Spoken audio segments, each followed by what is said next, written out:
Good afternoon, everybody, and welcome to How to Grow, where we are obsessed with growing businesses and equally obsessed with the people who grow them. My name is Drew, and I'm the marketing strategist and founder of Grohaus, a business accelerator designed to help service-based business owners overcome the marketing and operational roadblocks that keep them from the success they deserve. In this week's interview, we have another member of the Grohaus Hall of Fame. Logan Hanks is a row crop farmer turned podcaster. He is the former host of the Living Fully Loaded podcast and current host of the Talk Dirt to Me and Reverent and Rebellious podcasts. If you live in the Macon, Georgia area, you can hear him live on air every Wednesday at 4 p.m. on WMNZ. This is an interview I've been looking forward to for a long time because besides being a fantastic podcaster and a great client of so many years, I truly enjoy working with him and consider him a friend. Logan Hanks, welcome to the show. There you go. How are you, sir? Man, doing pretty good, man. Appreciate you having me on the show. It's an honor to be here. I appreciate you taking time out of your day to join me. Why don't we start with how are things on the farm? What's new? It couldn't have been a better time to do it. It's raining, and the snow just melted, and so everything is really muddy and sloppy. So it's a great time to do a podcast because I cannot really be doing anything. Definitely not in the field, and I don't have a good shop to work in, so I can't even hardly do that. So, yeah. Well, I think we'll talk about podcasting in a bit, but I think one of the things that impressed me early on in us working together was the fact that you're a pretty young man and you run a lot of ground on your farm. You want to tell the audience a little bit about how much land you currently operate on? Yeah. So, man, as you are well aware of by now, because we've been working together for 3 or 4 years. But for me, farming, one of my big axes to grind has always been the fact that it's an old man game. It's the average age of a farmer is like 60, and it's steadily increasing. It used to be about 57, and over the span of I don't know 5 to 8 years, it's increased to around 60. And again, it's just steadily going up. And so, for any industry to thrive, man, you got to have new blood in it. And farming, it just ain't happening. And it's because of this weird thing. And I've said it before that farming is like this, unfortunately, it's like an elite fraternity that you have to be born into in order to get into it, or you just got to have crazy deep pockets in order to get into it. Now, I was fortunate. I don't have crazy deep pockets, but I was fortunate that my family farmed. And so I was able to get in through that way. But I did branch off and started my own operation. I love my dad. We have a great relationship. I don't want to work with him. I figured that out after several years of working with him that I am a guy that likes to march to the beat of my own drum. So I was working to grow my own operation to get it to an independent level. And I've been there now I've been farming. This will be my 10th season running my own operation and probably my fourth season, I think, completely on my own, like separated. And I still help my dad. Like when I finish up harvest, I'll help him finish up his harvest. But I'm working around, I actually lost a little bit of ground this year to solar panels. But I'm working around 1,300 or so acres this year. I was working about 1,500 last year. So steadily trying to grow, you know, goal wise, I'd like to get up to around 2,000 acres. And that's all I really want to work. I'm not one of these guys. I don't want to work 10,000 acres because it just, honestly, it makes it harder on the other guys. So that's kind of me. Row crop, I guess I'll tell a little bit about. Primarily grow corn and soybeans. Occasionally sprinkle some wheat in there, but generally just corn, soybeans. And we are kind of branching out into the produce world with a farm store that we're opening up. So I try to keep my iron in a lot of fires. Well, I think one of the interesting parts about your background and the Talk Dirt to Me podcast in and of itself is that it is a podcast about farming. And I don't think a lot of people think of farmers as the podcast type. Yeah. Or that a farmer would naturally be good at podcasting or even want to do a podcast. Because hey, I mean that's taking you out of the field. That's taking you away from whether you're a cow operation or a row crop farmer like yourself. It's taking you out of the mix, and Yeah. most of the farmers I know like being in the mix. Yep. So where did that passion first start from you that was enough to get you out of a tractor and into a studio and to build a very nice looking studio on your side? Man, well, I appreciate that. And I told you the story on the King Kong poster? No, I think that's the first time I've been able to see that much of it. Usually I'm seeing you in, the TikTok format, so Yeah. I don't Well, get to see as much of the vantage there. this is a original King Kong poster when it came out in like 76 or whatever. And my uncle stole it. That's how I ended up. Yeah, like back it was showing locally when that movie came out in theaters, and it was at the theater, and my uncle, he was kind of a renegade, and he really thought, man, that's a cool looking poster. And so he just decided it is a cool looking poster. I think I'll take it. So he stole it, and he had it at his house, and he was kind of getting rid of some stuff, and he was asking my mom, he's like, I don't know what to do with this old King Kong poster. And she was like, I bet Logan would like that. And he showed it to me. I'm like, man, yeah, that thing looks sick in the studio. So I threw it up here. But man, I it's funny. My passion for, which I'm a talker. I like talking to people. I just enjoy chatting with folks and getting to know them. But I've always had that kind of creative side, and I always thought it was probably kind of weird because, again, I am a farmer. I'm a very blue collar guy, but I mean, hell, when I grew up, I wanted to work in movies. I mean, that's what I wanted to do, and so I've always had that kind of creative spark. You know, when you were in school and the teacher'd come in there and be like, "Today we're going to do a creative writing assignment," and everybody's like, "Oh man." Dude, I love that. That was like my favorite because I could just freaking I had to like I needed a limit on how much I could write because I could just keep on. So I've always had that creative spark. Never thought I'd get into podcasting, to be honest with you. And um, fast forward, I guess, to 20, I think I started Living Fully Loaded in 2020. And when I started it, I had killed this crazy buck, and it had kind of went viral, and it opened some doors for me to talk to some people that I otherwise would not have been able to. Through that, I was like, well, I guess I'll start a podcast so I could talk to these people. And so I started talking to them, figured out as much as I love to hunt, I actually don't care about talking about it that much. So I transitioned the show to Living Fully Loaded. And it was probably pretty early on in there that I got on board with you. And man, it's just I think honestly, I like talking and I like trying to help. Um, I want to try to change the fact that farming is an old man's game. I want to see that change, and podcasting gives me a platform to try to do that. And that's really kind of the fuel, I guess, especially behind Talk Dirt to me is let's keep pushing this thing. Let's grow this thing to where we have a voice, and I can try to share information. There's a lot of guys that are young and they want to get into farming and they just don't have a clue where to begin. And so we try to help them out. We throw some humor in there. I mean, I like to cut up. And so we try to throw a blend of that in there. And so that's really kind of the motivation behind it. I mean, man, I guess in my heart, I like to tell a story, and that's what podcasting does for me. I mean, I think when we first started working, I think you were probably like 9 months into Living Fully Loaded because you had a backlog of episodes, and you had sent me some. And we were just talking about this earlier. One of the first things I asked you to do was send me some of your best episodes, send me some of your worst episodes, and let's kind of figure out how to make it better and how to make it grow. Yeah. And I remember like being shocked that you were willing to dedicate 3 and 4 hours to this show. And that's not including that is Logan sitting down and having these long conversations with people. Yeah. And Yeah. you're really kind of modeling off of the long format of like the Joe Rogan show and shows like that. But it was fascinating how much time you're willing to invest with these people. But what was also fascinating, and I think I've told you this story before, is like my wife and I, right after you signed up, we had gone on a road trip and we put you on. It was a very long road trip. I think we were in the car for like 12 hours or something. And we listened to you like the whole way. It was only like Yeah. 2 episodes, Yeah. but Yeah. we listened to you the whole way.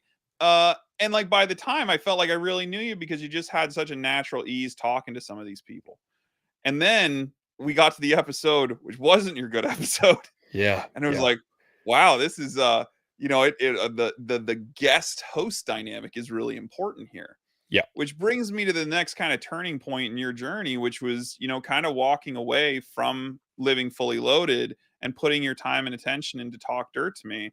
I'm hoping you can kind of enlighten the listeners into what precipitated that change. What made you decide to put down this thing that you had really put a good year and a half effort into, and decide to completely pivot into a new market? Man, are you talking about like when I walked? You said, yeah, walked away from it. Man, that's tough. That was hard. I'm gonna be honest, that was hard. And I mean, even just as recently as like a month ago, I was still wrestling with it, as you know. And so Living Fully Loaded, when I started it, I had my goal was never monetary, and my goal was I just wanted to talk to these freaking wild people and I wanted to be friends with them. Like, that's one of the things I still crave that. Like, I want to be friends with people that are doing awesome stuff. And so Living Fully Loaded did that for me. It opened a lot of doors for me, a lot of opportunities. I mean, I got to go to places that I would have never gone. I've met a lot of people I never would have met. And I mean, man, I just kind of reached a point. I did Living Fully Loaded for, I think, almost 3 years whenever I finally was like, I took a hiatus. And I had put an episode out every week. I had missed like a span there one other time. But other than that, I had pretty much dropped I believe, Wednesday morning, I would drop an episode of Living Fully Loaded. And these were guest driven. And so, it's a lot to lining up a guest for every week.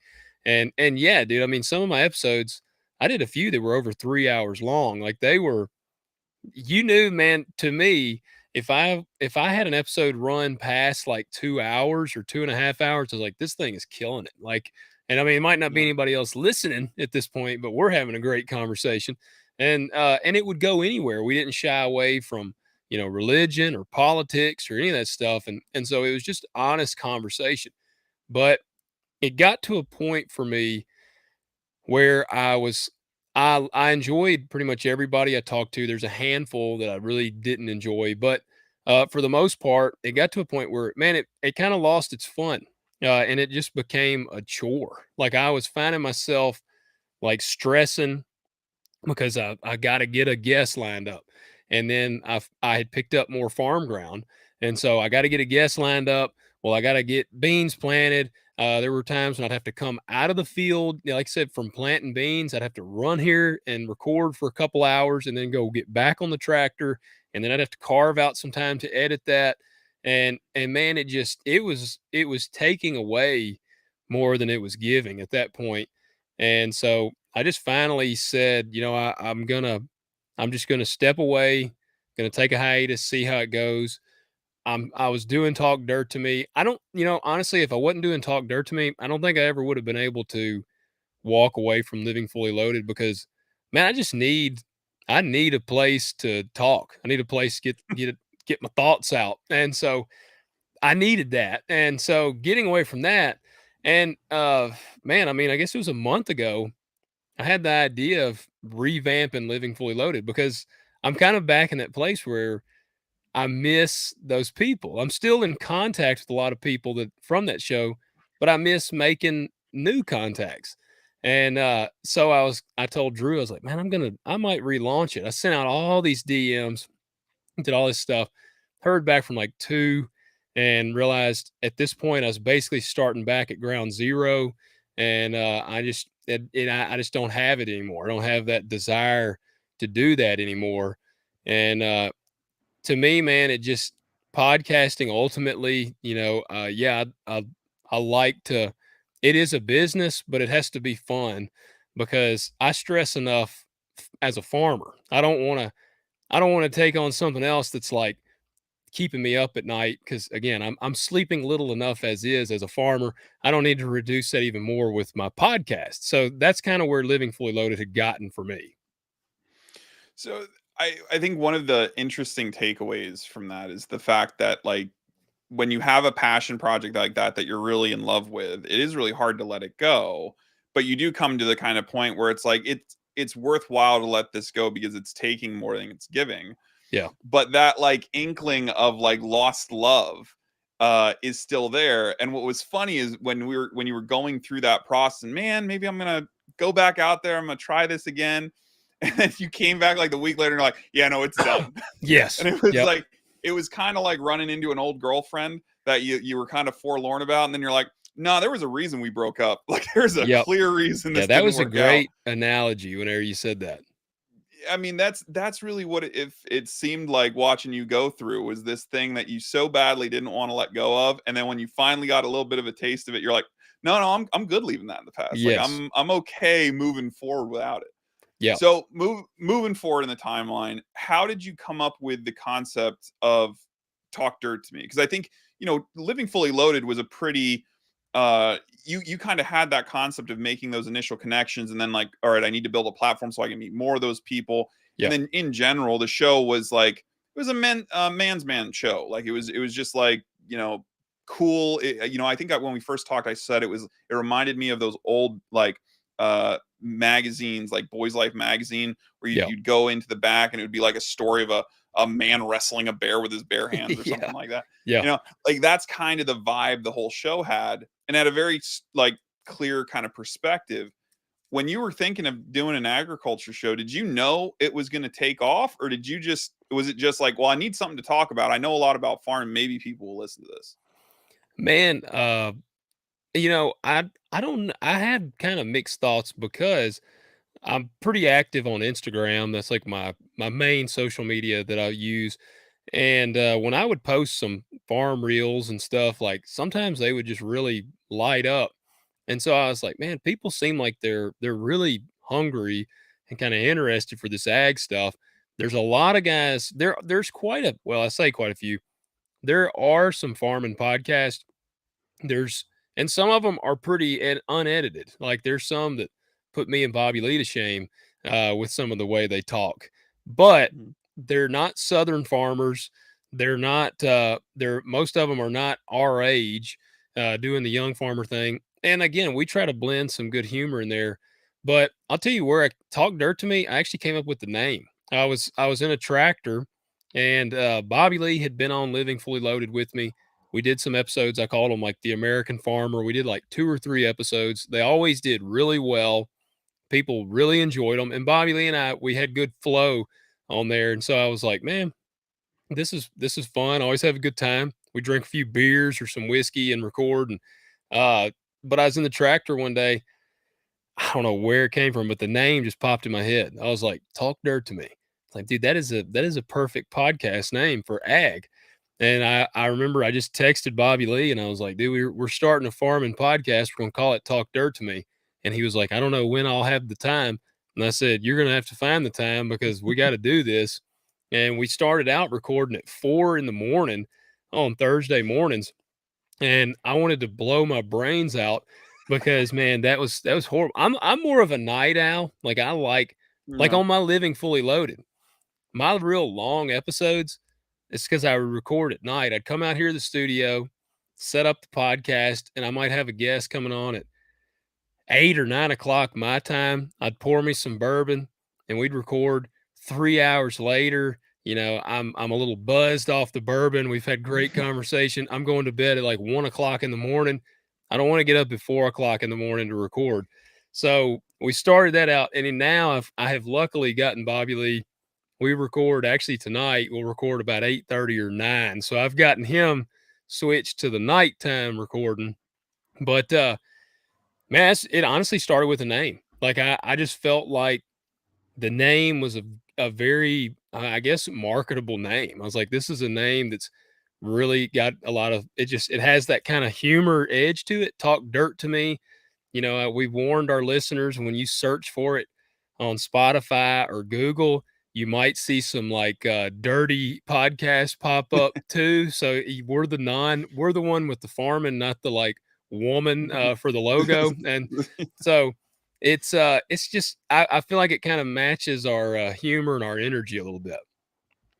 I agree. I mean, from the guy marketing it, yeah, it's definitely a great name. Like it worked Yeah. very well.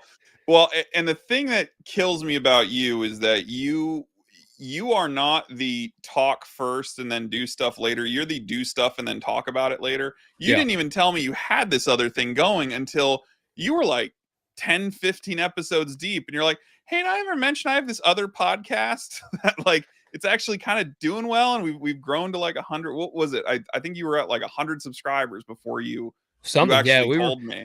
Yeah, we were getting probably 100 downloads or something, and I think I did the same thing to you on the other one on Reverent and Rebellious. I'm pretty sure we Yeah, were like yeah. multiple episodes in. I'm like, you know that other podcast to do, and you were like, no. So, yeah, man, I just kind of jump in. I'm a baptism by fire guy, but yeah, it's I don't know, man. I just again I like and something we're thinking about doing because Talk Dirt to me, it is not a guest driven show. Much like, I mean, Living Fully Loaded was guest driven. My downloads were wild all over the place, depending on the guest. Like if I had a guest that had just a crazy reach, obviously his episode did really well. And I had some where the guest was completely unknown and the numbers were lower.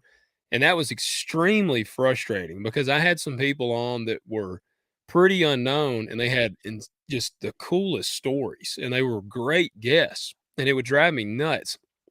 So one of the things I really like with living Talk Dirt to me is at this point we have carved an audience and it's a pretty good size audience at this point, and they tune in already for just me and Bobby Lee.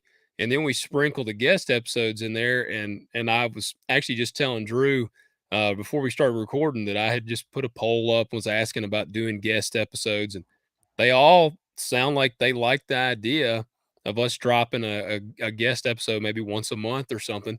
And it'll be nice because we can have a guy on that has no following and the people are still going to hear his story, and then we have a guy on with a good following, and we kind of it's a rising tides rise all ships kind of thing in my mind.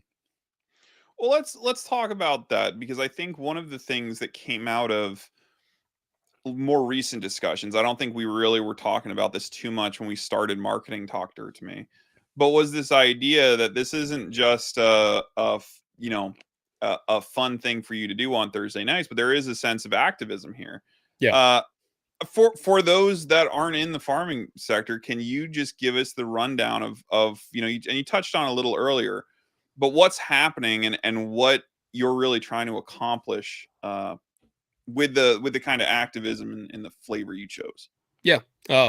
Well, we really have two. Each of us, Bobby Lee and I both bring essentially our own axes to grind.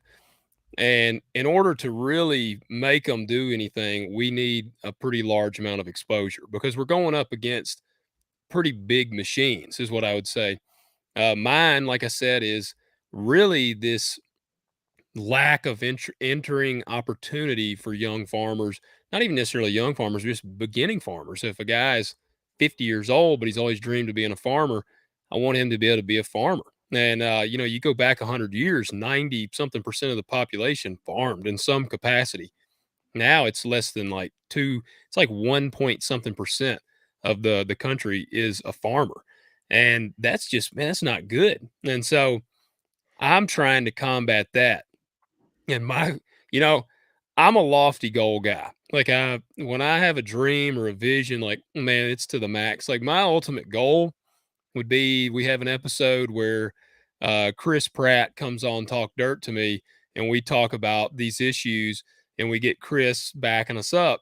And not only do we have our audience base, but now we have the like 200 million Chris Pratt fans or whatever they are that are hearing this message. Because there's so many people that don't realize how hard it is for somebody to start. They don't realize the chokehold some of these huge operations have over agriculture and in the country as a whole. So that's my goal. I want to fight back against that. My cousin, sorry, I don't know if you can hear the rain. It's starting to rain here again. My No, cousin's no, you're good. axe is he's a cattleman. He's a veterinarian full time and he's got a cattle operation on the side. And he wants to push back. Now his might get us killed because he wants to push back against the meat packers. There's like 4 major meat packers globally that control basically all of the beef markets. I guess even on the pork side and everything. But they control the markets. They're in the Cattlemen's Association. They like have their fingers in all these associations. They're controlling everything, and it's hurting the real like average cattleman because it's holding prices down. Because dude, if you're running a meat packer, obviously you want to buy the meat as cheap as possible. So they're kind of controlling these markets and keeping them down. So Bobby Lee, his big axe to grind is against the meat packers, trying to bring that out. And yeah, I mean it gets kind of like mafia style with some of them guys. So, but hey, man, I like to rattle the cage, man. You know, like that's what I enjoy doing. So if we can use our platform to shake things up a bit, I'm all for it. Well, and you have rattled the cages of a couple of people out there with some rather big audiences. Yep. The local corporate farmer in your area seems to be a particularly nice whipping boy for your Oh show. man, I go after And him all the time. Yeah. Yeah. You know, and Bobby then Lee, are you going to talk about Luke Bryan? oh, well, that's where I was going next. Yeah. But yeah, Yeah. go ahead. Yeah. Bobby Lee is, he made fun of Luke Bryan's skinny jeans and Luke's wife, like, insulted Bobby Lee or something, like had something to say to him. And so Bobby Lee's on Luke Bryan's, crap list. And so, yeah, man. And maybe if we can rattle the cage of Luke, maybe we can get him to start saying something. You know, we went after Bryce Mitchell pretty hard, the UFC fighter, because he said some insanely idiotic things about farming. Dude, we don't care who you are. Robert F. Kennedy Jr., we've talked about him on the podcast. If you're saying stuff that's not true and it's just asinine, we will absolutely call you out because we're kind of the voice. I feel like we're the voice for the average farmer and the average cattleman. Like that's kind of what we want to be because there isn't one. So what, when you say there's lack of entry opportunities for new farmers, can you just, because I mean that's like it's a hard thing to quantify. So Yeah. say, you had somebody that like the gentleman that interesting story, guy was in your area, didn't know you, heard the show, found out you guys lived in the same town, then came to work for you because he Yep. was interested in starting his farm. So for like a guy like that who doesn't come from farming, doesn't have a family to get his start with, doesn't have any land, like can you walk through what the hurdles are for your average like startup farmer, what they're going to run into and where they're going to get choked out of the business? Man, yeah, it's tough. And yeah, I get asked this all the time, and that's one of the things we cover quite a bit on the podcast. And you know, used to getting in, the hard part was financing. Like you used to have a hard time getting the money because farming, people I think really underestimate just how expensive it is. I mean, farming, if you work 1,000 acres, I mean, you're looking at spending, man, 1,000 acres, you're gonna have $750,000 in the crop. And I mean, that's wild money to me. And so getting the financing, that used to be a hurdle. It's not so much anymore. You got companies like Farm Credit, all these other companies they've really stepped up to the plate, and they actually have beginning farmer programs. They're called Growing Forward Program. The USDA actually offers a beginning farmer and rancher loan. So there is financing loans. I would say the number one hurdle like by far is land. You can't be a farmer if you don't have any land to grow anything on. And I get asked this question a bunch. They'll be like, if I start out working 100 acres, what equipment do I need? And my question back is always, where's the 100 acres that you're going to farm? Because, and they're like, well, I don't know. I'll figure, I know some people here and that there. And I'm like, is it farmland now? And they're like, yeah. They're like, so somebody farms it. And they said, yeah. I said, how are you going to get the land? If it's so it's easy from the outside looking in to be like, well, I'll just pick up a few 100 acres and farm. It's like, dude, if there's farmland, there's already somebody farming it. Farming is so cutthroat and competitive that that's what I try to kind of drive home to people. It's like, you got to get the land first. Getting the land is I mean, that's the hardest thing. Like, I can't even stress the difficulty of getting land. I've been in this for 10 years now. It's took me 10 years to get up to about 1,200 acres. And that's been largely through the help of other people. And so, what I encourage everybody, if you want to be a farmer, you need to go work for a farmer, and a good farmer, and not one of the little peckerheads that I've talked about before. You need to find you a good guy that's like actually wants to see the industry keep going. And you never know, like an older farmer, when he gets ready to get out, he might kind of throw you a bone, give you some, be like, man, here's 200 acres that I'm stepping out. You start working that. That's what I always kind of encourage people to do is go work for a farmer, because one, you got to learn how to farm. It ain't like Mike Bloomberg says, where you just stick a seed in the ground and it grows.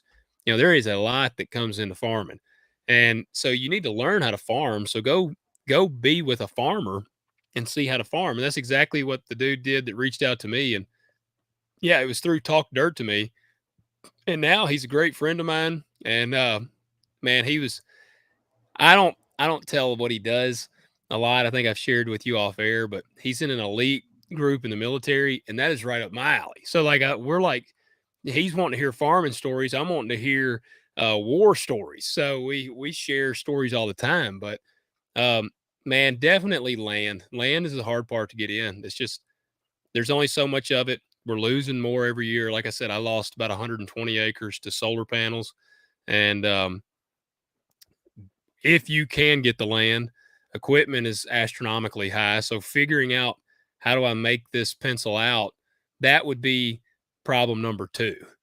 So farming is it's a very interesting industry. That's probably the best way I can put it. I think I'll mention your YouTube channel because you also have a growing YouTube channel. I believe, didn't you do a long time ago? I'm talking like 3 or 4 years ago. Didn't you do a breakdown where you were sitting at your desk and you went through all the costs? It's a pretty long video, and you like really went through. And I think that was one of the most eye-opening things, because my family farms, Yeah. but I'm not involved with it. I have allergies up the wazoo. I tried that life, wasn't for me. Yeah. So I moved on. But the thing that kills me is when you're going through just how much money. I mean, you said, hey, to work 1,000 acres, it's $750,000. Most Yeah. people can't even fathom taking out a home loan for $750,000, let alone something that, one bad month of weather could wipe you out completely. Yeah. So does that, like, concern ever really dissipate? Is it just like, after you've been in it 10 years, you're just looking at the numbers and you're like, yeah, it's a lot of money, but you know what? The risk is worth the reward. So I'm not going to let it bother me. Or every time you have to cut that check, or like this year, you were telling me how much you spent on diesel, and it almost blew the top of my head off when I heard the Yeah. number. Like, did those numbers still mean as much to you as they did when you first learned this stuff from your folks and stepped out on your own? You're like, all right, now I'm responsible for the fuel bill. Or does it dissipate? Man, I have told people, like, one of the bad things to farming is it actually deadens you to money in a lot of ways, because you spend so much money. Like if a guy called and's like, man, there's so and so, you can go do this little quick job and make an extra $450. Mhm. I know a lot of people that'd be like, man, that'd be great. I'm gonna go do that. To me, I'm like, it's just $450. Like, and Yeah. honestly, there'd be times where somebody might be like, it's a $1,500, and I'd almost still be like, it's just $1,500. And that's not, I don't say that saying like I just have this wealth of cash, but I'm just saying, when you write a check, I mean, when we're clearing or running the dresser, dozer, or running our track hoe or something, I mean, I'm spending $1,000 a day, or more, like on fuel and labor. Just running these machines is over $1,000. I had a breakdown on the track hoe earlier last year, and it cost me $12,000. So, you just you get you get deadened to spending this money. Now, my philosophy has always been, I'll just make more money I'll just make more. Like if I spend more, I just make more. And I've always been that. I've always lived my life like a risk it for the biscuit kind of guy. And it's kind of funny. Last year was the first year. I mean, I truly had a bad year last year. Like I've had some years where it's pretty close, but I've been pretty lean, been able to handle, been able to handle them. And I've had some really great years. But last year was a very bad year and financially just bad. And a lot of it is because I'm growing. So I've had to buy more equipment to handle the growth. And in doing so, my bills and expenses have gone up a lot. And man, last year, I'm not gonna lie to you, like I can kind of feel that kind of worry rolling into this year because I survived it last year. I don't think I could handle another year like last year after that. So, you just got to reevaluate your operation, try to adjust accordingly. And ultimately, you hope the yield is there. And that's where farming, man, I think for me, a lot of it is at the end of the day, I can plant the crop. I try to plant it as timely as I can, try to spray it, I fertilize it. I do all the things, pull soil samples, do all the stuff I can. Ultimately, for me, what I have to do, I have to plant it and do those things. And then it's out of my hands. It's up to the big man upstairs at that point. I got to have the rain and the weather. And that's why I think what makes farming so stressful is you can do everything 100% by the book, plan them perfect and do everything. But if the weather doesn't do right, it don't matter. And you have crop insurance. I know somebody watching, the two things I hear all the time. Well, you got crop insurance. Okay, I have crop insurance. Crop insurance covers 70% of your loss. So 70% of that money is what you're guaranteed. So if I needed, I don't know, like if I was hoping to make 850 grand before expenses, then I would receive 70% of that. 70% of that might pay the bills and just barely keep my head above water. Like I'm not making a profit. If I'm using crop insurance, I ain't making a profit. The other one is the government payments that everybody thinks farmers receive.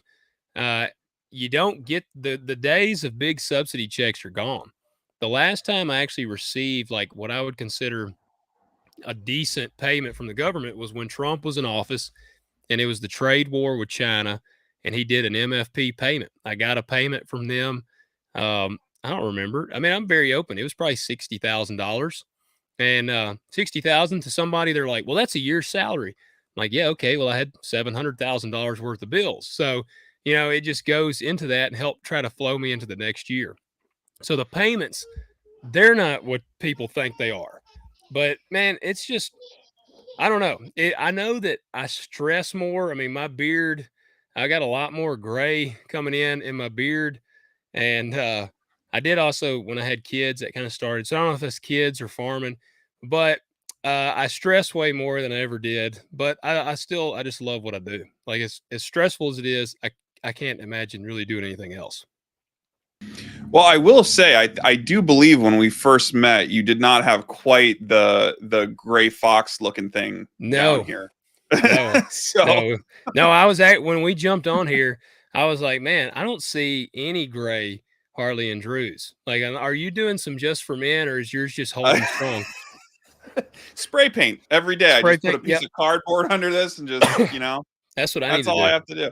No, you know what? It's a very good camera, and you just can't see them because they're individual strands all over it. So they're Yeah, just, the density isn't there like it is in yours to where you can yeah. actually see it. Mine's But just right here. It kind of yeah, stays right there. well, that's kind of where you want it. You don't really Yeah, want it up here because then you start looking like Santa Claus. You really just want it right there. yeah, So yeah. I will say, from the kids' side, I don't know if you heard that, but my I daughter did. just woke up from a nap. Great. My daughter just woke up from a nap, and my wife did not realize I was doing this. Apparently, so when it came to walk her in, because she usually comes in to visit me after her nap, Yeah. and I was like, hey, you gotta take her out, and that was not acceptable. So Oh my man, daughter had a little bit of she had a little a tantrum meltdown. there, but Yeah. Yeah, I mean, I definitely think I've noticed more gray hairs since she was born. You know, it definitely Yep. contributes. But I think owning a business in general, whether you're farming or doing what I do or what anyone out there is watching is doing, is just it's that constant sense of it's this combating it's the freedom to know that you know you can always go out there and make more money, right? Yeah. No one's telling you what you're worth. No one's coming down and saying, well, this is all I'm going to pay you. Yeah. There's always a way to make a little bit more money. uh with the flip side of that is now go out and make it. Yeah. Yeah. No one's going to just hand it to you. Yeah. So when you think about the future of farming for your family and how how you are going to make it in this hyper competitive world, what are the areas you're focused on?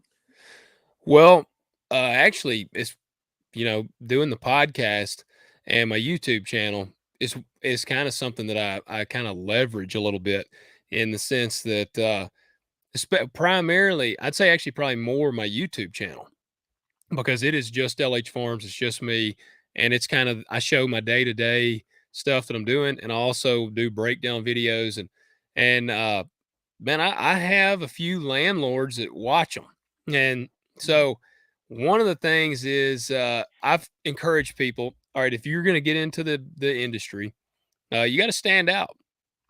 I know lots of people, they do the same exact thing on the farm as every other farmer. And I mean, and there's some things are done the same because they do work, but try out new things. I'm experimenting with cover crops. I experiment with planting green. Like I'm doing more progressive things than a lot of guys in this area are doing. And so I try to stand out. And also, part of that is to, and I'm not saying this saying that I think this about myself, but one of the strategies, if you want to get better, like more business, pick up some things like that, is be cool. What's the cool guy on the block, man? We reference like dating a person you used to date. Think back to high school, man. All the girls wanted the cool guy. And so it's not as a, there's not a lot of things a lot different in life. Like people want to do business with the cool guy. People want to rent their ground to the cool farmer. Like they want that. And so figure out how you can do that. And for me, farming, I can't afford like a brand new Peterbilt 389 and all this. So I got a 2004 W9 Kenworth I put these big chrome straight pipes on it. It's got a big bumper on it. I'm putting a big visor on it. And it's purple. Like it stands out. It's loud. And it's like a super truck, but it stands out. When I pull up, people know who it is. And same with my tractors. Like I've kicked around the idea. I got a buddy that does wraps on vehicles, and I have been kicking around the idea of getting him to wrap my 8420 black and just make it black. And so it'll just be this freaking slick looking blacked out John Deere tractor. And so do a good job growing crops, obviously, but find a way to stand out. That's another thing for me on there is trying to figure out how do I compete against these big guys? Because I can't pay what they're paying. Like I can pay competitive rent, I pay fair rent, but I can't pay stupid rent. And some of them are paying stupid rent. So I'm trying to find ways to stand out there. Through my YouTube channel, I show, well, what's the point of these cover crops? And I can actually show like it building the soul. And people that actually care about their land and aren't only in it for the money, they'll say, man, this guy is really like this farm, hopefully will be around like well past me, well past this guy farming it right now. And what he's doing to it is going to build it up for the next line that comes along. And so trying to show that, but also I see the writing on the wall. To me, where I unfortunately feel like farming is going is all corporate. I feel like guys like me that are the average farmer, the average size farmer, they're trying to basically push us out.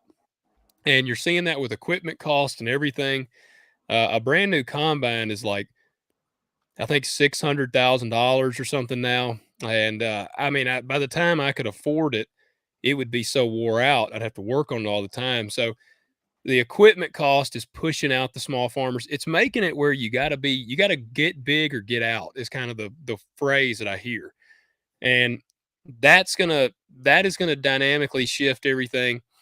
So for myself, that's why the farm that we got here, just right over the road where we're building our house, I built a farm store on. We're getting into the produce world because my kind of long-term goal is to basically own enough ground that I can basically just farm my own ground, not have to worry about anybody else, and have this produce thing. I can be diversified, still in ag, but I'm not dependent on the markets.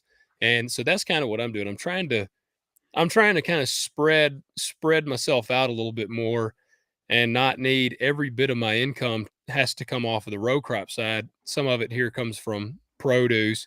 And I mean, hell, ideally, some of it will come from YouTube and come from the podcast. Like, I want different channels. And I feel like as a farmer, if you're not working 10 or 20,000 acres, you probably need other channels of income as well.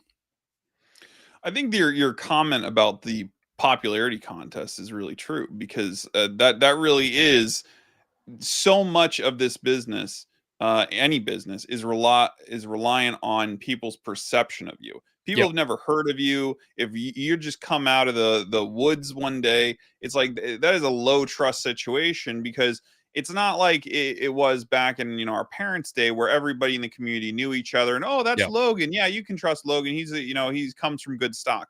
It's not Yep. like that anymore. People are very, very skeptical, even of people in their own communities. And so if you don't have something out there that you can point to and say, like, look, I'm the real deal, I think it does definitely put you at a strong disadvantage.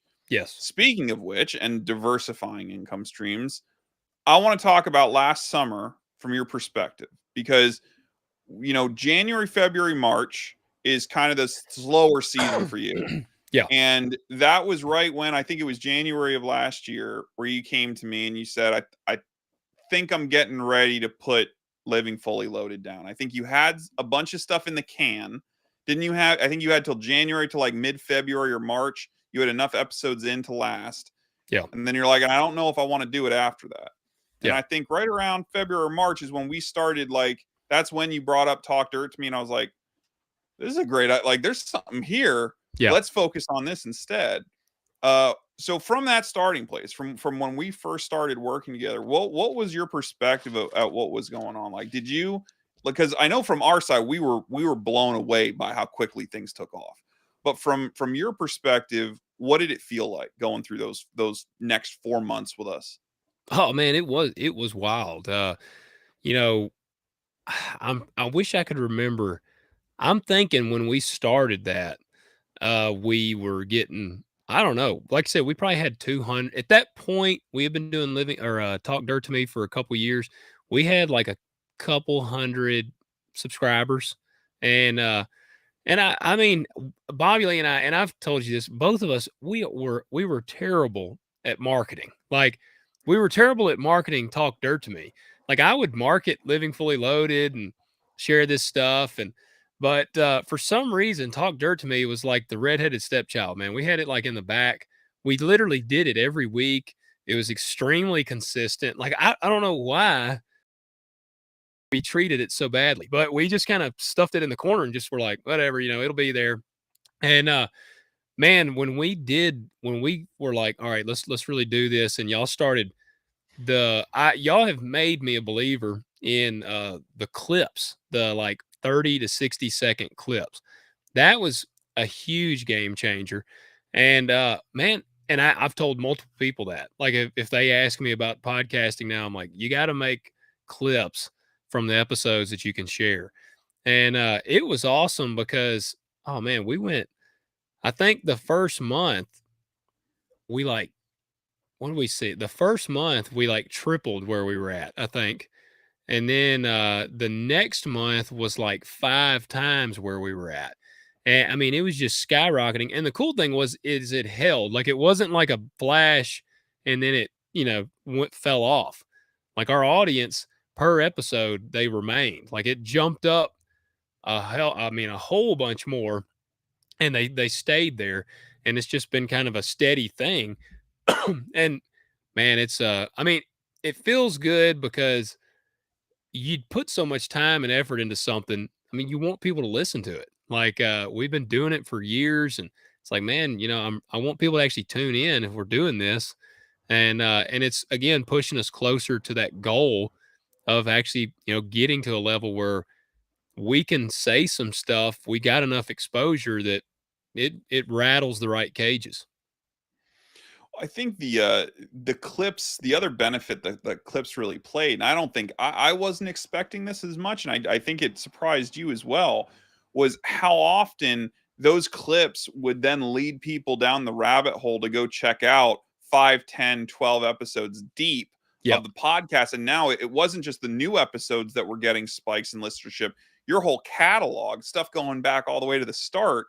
And you Yeah. even had people emailing you saying, "Oh, I've just finished, binging the entire season, when's more episodes coming out?" Yeah, that was pretty cool. Like we had several. I mean, at that time we probably had 100 episodes. I mean, I'm at the point now. We're like 117, 118. I had a Yeah. dude a few weeks ago email me, and he said that he listened to all of our episodes in like 3 weeks, and that was like over. I mean, that's literally over 100 hours of podcast in a span of 3 weeks. That is a lot of podcast. Like he is hammering these podcasts. And so I was like, man, that's what. And another cool thing, when we would drop an episode, I dropped this thing at 4:30 a.m. On Friday mornings is when we drop them, 4:30 a.m. And by the end of the day, there is actually, I don't even say by the end of the day, in the first 4 hours, it's like I can almost guarantee you that I don't know, 250 people have already they're and I feel like it's the same because they listen. Every new episode is going to get a few hundred downloads in like the first 4 hours. Like people are just ravenous. And I mean, we've had them like, man, I wish y'all could drop more than one a week.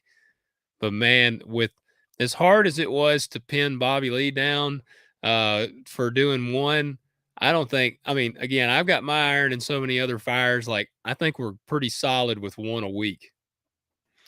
Yeah, I mean, it's definitely I think the quality of the content is there week after week.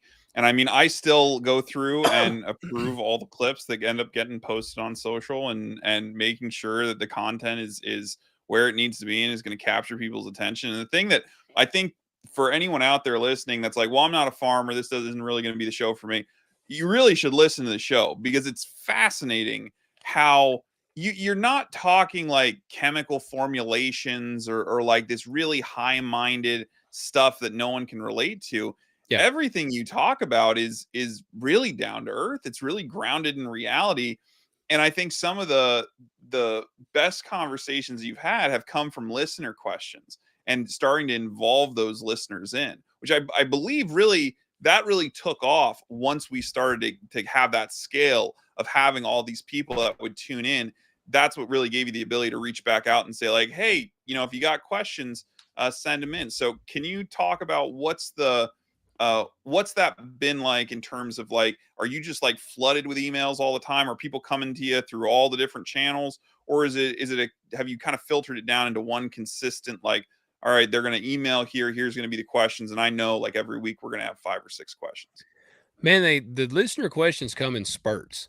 It'll seem like we'll go through almost like a small dry spell, and then I'll get like 8 emails, and that's what we try to funnel them to our website because we've got a contact page on there, and when they fill it out, it goes straight to my email. And I'm not a great organized individual, so we have people that ask questions on Spotify, and I won't see those sometimes for like a month because I'll just randomly hop on and check the Spotify stuff, and I'll see a question that I missed, or people ask it on YouTube, and I try to catch those. But again, I'm not great there. So we have them message us on Instagram. Sometimes I won't check our Instagram messages for 3 weeks because I mean, and that's why I urge them on the episode. I'm like, please, if you have a question, email us. It's just because it puts it in there, and all I got to do, I just type in "talk dirt," and it pulls up all the questions, and I've got or all Mhm. the emails, and I just go through them in order. But they tend to go in spurts, and Mhm. it definitely jumped after the huge growth, and a lot of them was it's guys trying to they're getting started and they just really don't know where to begin. They need guidance on that, and that's what they're asking. And that was one of the cool things. Like our very first episode, it's who we are. Like it's just giving our background. That episode when we first dropped it, I think it got up to like 150 downloads. And if I look back now, it's got like almost 1,000. And that is episode 1. That's 3 or something years ago.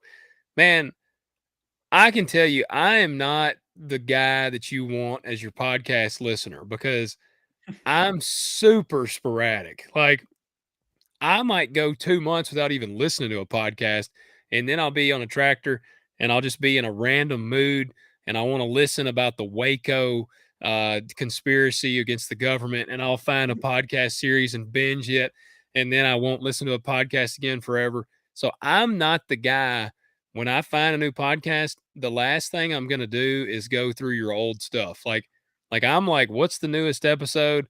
Very rarely have I gone back and listened to old stuff unless it's a very specific topic. So the fact that we have people that will tune in and they like the show so much, it's like, man, I'm going back. I got to hear all these. That is just, I mean, to me, that's just really awesome because it just shows they really enjoy the content. It makes you feel good as the guy that's putting it out there. I think from the person listening to most of it before it goes out, it is enjoyable content. It's fun. It's a fun show. Well, I think that, you've done a lot to not make it dry and boring. You've kept, like, some of the listener comments that you do. You had a whole thing on the your opinions on mini cows and, yes, like, yes. And like, Labradoodles. there's, yeah, exactly. There's you do a good job of making it accessible, and lighthearted and not too serious. And also, a lot of people in the ag sector are very doom and gloom. And you could very much take that doom and gloom approach. But I think the thing that has always resonated in all of your podcasts, whether it be this one or the other one, is how positive you are Yeah. in your approach. You never are the one to be like, we're losing we're losing everything. Everything's going to hell. Like, you never take that approach. Yeah, first I tried to one of my goals with the show was to blend in enough entertainment to where because we have some people that'll ask very specific questions and they can get pretty deep like maybe what rate do you put down your cover crop and what variety beans or something like that, and we'll go down that rabbit hole there, but we usually blend the episode pretty well where I feel like a guy that's a farmer and trying to learn something can tune in and maybe take something away from it, or the person that just is tuning in for entertainment, they can take something away from it as well. So we've tried to blend that really well and hope that we still do a pretty good job of that. And the other one, crap, what was the other question? I got sidetracked. Oh no, I think you answered both of them. I think the now you're putting me on the spot. I'm trying I to know. Well, remember what I asked. I had a good thing in my head, but I'm like a one track guy. My mind gets lost.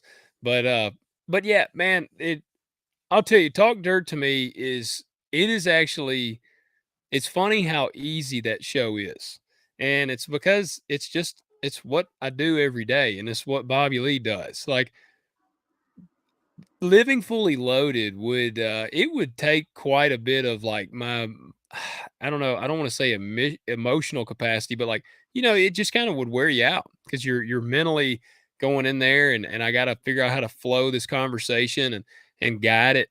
And I had a lot of fun doing it.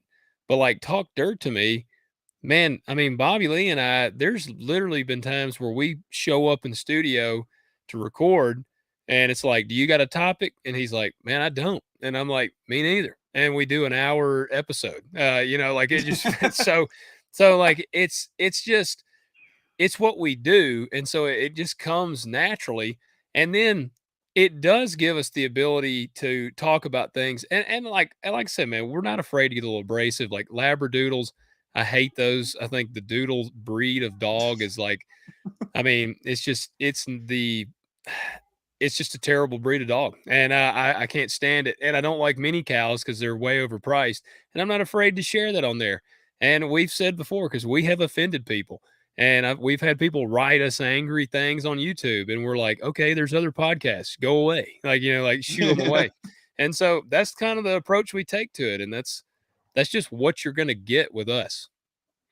Well, and I think the not only has the audience spoken and given you a solid fan base, but the market has spoken. We got one of the real goals that we had in growing this was eventually to get you sponsored, Yeah. which you are. So talk about the what that experience has been like from really shoestringing this for the first while to getting a sponsorship deal. You mentioned the sponsor, obviously, what your relationship's been like with them, and as we look at the new year and that sponsorship term comes to a close, what's the next step in your sponsorship journey?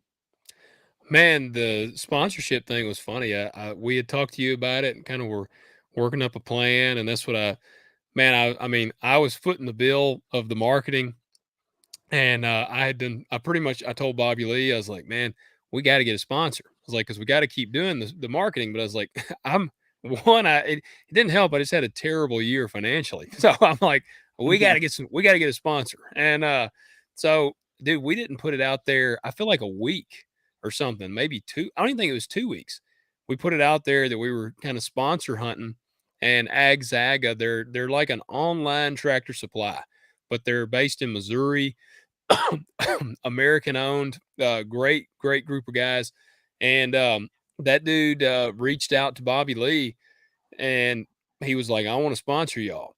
And Bobby Lee was like, well, all right, here. And he said, I want to be your sole sponsor. And we were like, well, we don't really want to do that. And he was like, well, what amount do you want? And we had never been sponsored, and the show was still really jumping the numbers. And so we kind of threw a number out, and he was like, he kind of tried to come down. And I told Bobby Lee, I was like, dude, if we're doing a sole sponsorship, he's got to hit this number. And he did. He hit the number. And we've had a great time working with them. And actually, the amount we set it up, the amount actually increases just a little. Like, I mean, I don't even really know why we did it. It's such a small increase, but it increases, I think, in like another month. And I mean, it is a small increase. I guess it was just kind of like, we didn't want to do a full year. We wanted to do a half year Yeah. long because we were like, I don't know what the future holds for the podcast. So we would like to be open to be able to explore other options. And, it's when the year is done, we've had a great time working with these people. I feel like they'll want to continue the partnership with us. And I mean, and obviously the show has matured and grown even since then. So, I mean, to me, naturally, the price will just increase. I mean, it's the way I look at it. So I think the cherry on top of this whole, because even though it's kind of funny, you had a terrible year farming but a great year podcasting. Yeah, Like so at least they balanced each other out, and I really think the cherry on top was getting you on the air, which happened so coincidentally, and then it was like a will they won't they thing. yeah, And I remember calling you with the news that we had found a radio station that would put you on the air, and then like 5 minutes later I got another email that was like, oh, that's not going to happen. And yeah, then I had to call you back and be like, all right, so remember how I got you all excited like a minute ago about you being on the air? And well, that's not really going to happen. And then it managed to work itself out. But was that ever a goal of yours with this? Did you ever think like, hey, maybe we'll grow this big enough that we'll be able to get picked up by radio and syndicated? man. To be honest, I don't probably not. I just never. To be honest, I didn't really think about it because there's just so many podcasts and so many networks that I was kind of like, I figure this is where we are, and so no, I mean now it's just to me it's just like you said, it's just kind of an extra cherry on top to get there, and um, and it's kind of funny. I got a guy locally that's got a radio channel, and he has Mhm. messaged me. I need to message him back, and he's wanting to do like local talk in the morning, and I think he's wanting to see about putting it on the radio out here. So, I don't know, man. Honestly, I'm just kind of along for the ride. Like, I feel like working with y'all and doing all this, we've kind of got Talk Dirt to Me where a spot where it's kind of, it's kind of on cruise control almost. Like we keep pumping, trying to keep bumping the numbers up, keep pumping the episodes out, and it just seems to just keep the train rolling. Yeah, I mean it's been an interesting from the data side to watch the trends. And like, we were having harder times getting visibility during harvest because of the economic, like everybody's bidding for farmers' attention because that's when Yep. everybody's has flush with cash. And then watching as that transition to Christmas and the challenges around the holidays. But now that we're out of that season, I'm excited to see not only what we can do on Facebook and Instagram, which is really what we've primarily been advertising on, but maybe branching out as you get some increase into TikTok and some other channels, because you are on TikTok. I don't know if you check that account at all, but Never. but you get like 600 views a clip, so you're doing pretty good on there as well. And I mean, I think some of yours have gone somewhat viral. Yeah. So you just have this whole other entity out there that you I should just don't probably even check know in about on it. once in a while. Yeah. Well, I'll tell you, it's funny. One thing we do, and this is what worked out really well. When we started Talk Dirt to Me, I was putting it on YouTube as well because I got my camera and we're in studio. So it wasn't that bad editing it. But man, I was just editing so much stuff that I just stopped putting it on there. Like, and my cousin was like, "Man, what happened?" Like, and I told him, I said, "Dude, I just can't do all this." I was like, "I can't juggle it all. It's wearing me out." And so he said, "Well, I'll take the video." So now we got this good thing, man. He edits the videos and he puts them up on YouTube, and I handle all the audio side. And it's been great because our YouTube is getting close to about 700 subscribers, and we don't again, we're not out like promoting the YouTube. That's just consistently every episode for the last, I don't know, pretty almost every episode is on YouTube. And they're getting a couple hundred views every video. And again, the channel has grown. When we started the marketing thing, I'd say our YouTube was at 120 subscribers. And like I said, now we're approaching 700. And that's exciting because, once you hit 1,000, we'll have the watch hours. We should be able to monetize the channel. And so hopefully have another a revenue stream coming in with the channel there as well. It's definitely there's so much even though there might not be as much actual land out there to farm, there's certainly plenty of real estate out there for shows like this, because it's not a saturated market. Yeah. There's a lot of space to run. And I think one thing that this whole experiment has proven to us has been like, man, if you have an ag product, there is a hungry market out there for it. Yeah. And not just hungry, ravenous. You don't get someone to sit down and watch the entire backlog of podcasts in a 10-day span if there is nothing else out there that speaks to them. Yeah. So I think it just really goes to show how well you know your niche. And when you know your niche, it's easy to talk about. You don't need a game plan. You can just walk into one of these things and hit the record and still come out with great content, because you are the content. You're just you living your life, dealing with the challenges of being a modern farmer. That's enough for people to see, like, yeah, I'm going through that too. I have questions about that too. I don't like what I see on the news either. So, well, yeah. And I was going to say, I think if somebody's listening and they're like on the fence of starting a podcast, or they've got a podcast or whatever, one of the things I would encourage somebody is like, man, to be authentic, and don't water yourself down. That was one of the things when I started living fully loaded. I told my wife, because I'm a pretty unfiltered guy. Like, I've actually been kind of watching my tongue on this one, because Drew told me, try to keep it a little clean. So there's been a couple of times I've had to kind of like, what, like I'd go to say and I'd have to dial it back. So I'm a pretty unfiltered guy. And I told my wife when I started the podcast that I'm not going to sugarcoat anything, and I'm not going to change the way I talk. I'm not going to do this or that. And she said, I wouldn't expect you to. She said, if you were going to do that, then I would tell you you shouldn't do it because you're not being authentic to who you are. And so talk dirt to me.